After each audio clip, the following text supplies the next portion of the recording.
Màu sắc của buổi sớm thu phản chiếu lên mặt nước xanh lục của con hào chạy quanh hoàng cung. Tháng 9 oi ả sắp sửa qua đi. Asakawa Kazuyuki đang thả bộ xuống sân ga tàu điện ngầm thì bất ngờ đổi ý. Gã muốn cảm nhận ở khoảng cách gần hơn nữa cái màu nước mà gã vừa nhìn thấy từ tầng 9, nên quyết định bước ngược lên cầu thang để ra ngoài. Gã cảm thấy bầu không khí ô hợp của tòa soạn đã len lỏi xuống tận từng hầm, giống như một thứ cặn lắng dưới đáy chai, khiến gã đột nhiên thèm được hít thở không khí bên ngoài. Khi màu xanh của hoàng cung hiện ra ngay tầm mắt, gã không còn để ý tới mùi khí thải từ đoạn hợp lưu của đường cao tốc số 5 với đường vành đai nữa. Khung trời của một ngày mới đang hưởng dần lên, sống động trong cái hơi lạnh của buổi sớm.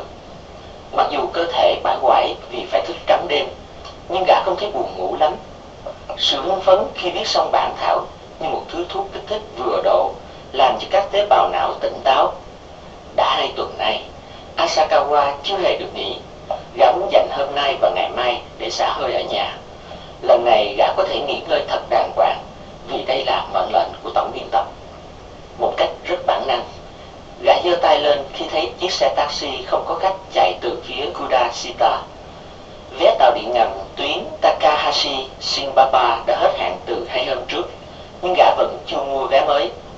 Từ đây đi tàu điện ngầm tới khu chung cư Kita Shinagawa mất 400 yen, còn bắt taxi sẽ mất ngót nghét 2.000 yen. Chẳng ai muốn mất hơn 1.500 yen, nhưng nghĩ đến việc phải chuyển tàu 3 lần, cộng với tâm trạng phấn chấn vì vừa lĩnh lương xong, nên gã quyết định tiêu qua một chút cho riêng ngày hôm nay. Điều gì đã khiến Asakawa quyết định bắt taxi ở chính nơi đây và vào ngày hôm nay? Nó đơn giản chỉ là một ý nghĩ chợt nảy ra sau một loạt những xung động nhỏ nhỏ. Gã vốn đâu có định đi ra ngoài để bắt taxi, mà bởi đúng lúc gã chợt thấy nhớ bầu không khí bên ngoài thì một chiếc taxi còn trống chạy ngang qua. Trong thoáng chốc, gã thấy thật cách rách khi phải mua vé và lại phải đổi tàu những 3 lần. Nếu gã vẫn đi về bằng tàu điện ngầm thì hai sự kiện kia có lẽ đã chẳng chấp nối được với nhau. Nhưng suy cho cùng, mọi câu chuyện đều bắt đầu từ sự ngẫu nhiên. Chiếc taxi ngừng lại trước tòa nhà Palisade với vẻ ngập ngừng. Tài xế là một người đàn ông nhỏ thó, tuổi xấp xỉ 40. Chắc hẳn vì đã thức trắng đêm nên đôi mắt hắn đỏ ngầu. Trên tableau có một bức ảnh chân dung màu và bên cạnh đó là dòng chữ Kimura Mikio, tên của tay tài xế. Đi Kita Shinagawa. Nghe thấy thế, Kimura muốn nhảy lên vì sung sướng.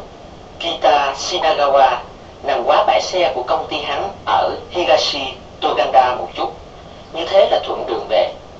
Cái thú của một tay tài xế taxi là những lúc như thế này đây, khi mọi việc đều tuân theo đúng ý muốn của hắn ta.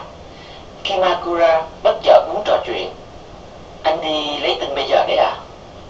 Gì? Asakawa hỏi lại trong lúc đang hướng đôi mắt đỏ ngầu vì mệt mỏi ra ngoài cửa sổ và mông lung suy nghĩ. Gã tự hỏi không hiểu làm sao tay đó biết được nghề nghiệp của mình. Anh là phóng viên, phải không? Tôi làm ở một tạp chí ra hàng tuần. Mà sao anh biết rõ vậy?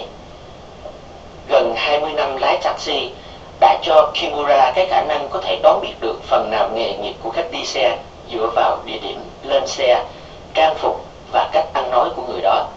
Và thông thường với những vị khách có một nghề nghiệp hấp dẫn và tỏ ra hãnh diện về điều đó, thì những câu chuyện liên quan tới công việc sẽ ngay lập tức trở nên rơm rã.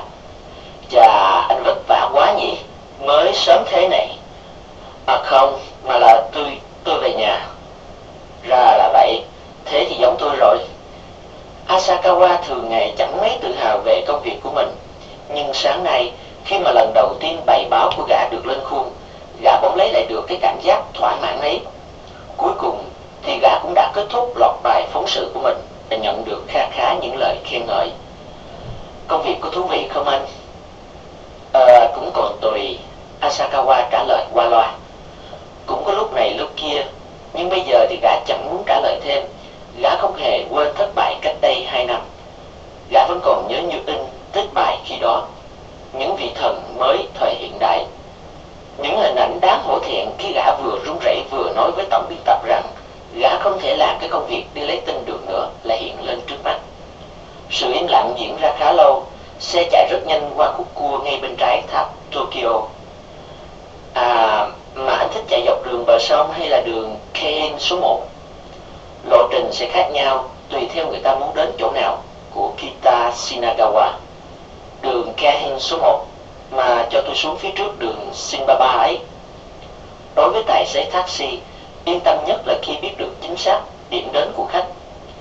Kimura đánh tay lái sang phải ở ngã tư Fuyano Tsuji. Hắn lại đang đến gần cái địa điểm ấy, trên cái ngã tư mà suốt một tháng nay hắn không làm sao quên được. Khác với mối bận tâm của Asakawa về thất bại cách đây 2 năm. Kimura tỏ ra khá bàng hoàng với tai nạn ấy, nghĩa là hắn chẳng hề cảm thấy trách nhiệm cũng như sự ân hận nào. Nó hoàn toàn là một vụ tai nạn do nạn nhân tự gây ra, và dù hắn muốn tránh cũng không tránh được. Hắn đang dần quên đi nỗi sợ hãi khi ấy. 1 tháng trời có phải là một khoảng thời gian dài. Còn Asakawa ngay cả lúc này đây vẫn bị ám ảnh bởi nỗi sợ hãi của 2 năm về trước. Có một điều không thể giải thích nổi, đó là cứ mỗi lần đi qua nơi này, chẳng hiểu sao hắn lại muốn kể cho người khác nghe sự việc xảy ra hôm ấy. Hắn sẽ lén đưa mắt nhìn qua miếng gương buồng lái. Nếu thấy khách ngủ rồi thì thôi, còn không hắn sẽ bị thôi thúc phải kể lại ngọn ngành vụ tai nạn cho tất cả khách đi xe, chẳng chừa ai. Cứ rẽ vào ngã tư này, bao giờ Kimura cũng bị cảm giác hối thúc ấy xâm chiếm. Thế mà đã gần 1 tháng rồi cơ đấy. Dàn đèn tín hiệu chuyển từ màu vàng sang màu đỏ ngay trước mắt Kimura, nhưng chỉ chực chờ hắn bắt đầu câu chuyện. Trên đời này có quá nhiều chuyện khó hiểu. Kimura muốn thu hút sự chú ý của người nghe bằng cái cách bắt đầu lấp lửng như vậy. Đang lơ mơ ngủ, bỗng Asakawa tròn tỉnh vì giọng nói của Kimura. Gã nhìn ngó xung quanh như để xác nhận xem mình đang ở đâu. Dạo này có lắm kẻ bị đột tử thế anh nhỉ? Đến cả 8 thanh niên cũng chả chịu. Anh bảo sao? Đột tử. 2 tiếng ấy vang lên trong tai Asakawa. Kimura nói tiếp. Đâu chừng gần 1 tháng trước, lúc ấy tôi đang chờ đèn đỏ đằng kia kìa, thì tự nhiên có một chiếc mô tô đổ sập vào xe mình. Mà có phải nó ngã lúc nó đang chạy đâu, đang đứng yên thế mà làm đến xăng một cái. Rồi anh biết chuyện gì xảy ra không? Mà ta lái xe là một cậu trai 19 tuổi, học sinh trường dự bị. Thế mà ta chết hãi thật. Hết xe cứu thương rồi đến xe cảnh sát, cứ nháo cả lên. Khổ nổi là nó lại va vào xe mình mới chết chứ. Asakawa im lặng lắng nghe. Song với sự nhạy cảm của một người làm báo đã 10 năm, gã lập tức ghi lại tên của tài xế và hãng xe taxi. Cũng có thể gọi sự nhanh nhạy ấy là bản năng. Cái cách chết đến là lạ nè.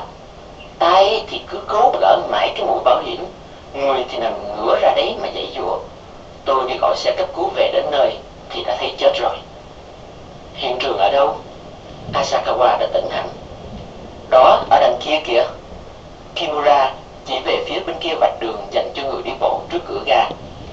Ga Shinagawa nằm ở khu Takanawa thuộc quận Minato. Asakawa ghi khắc thật sâu địa điểm đó vào đầu.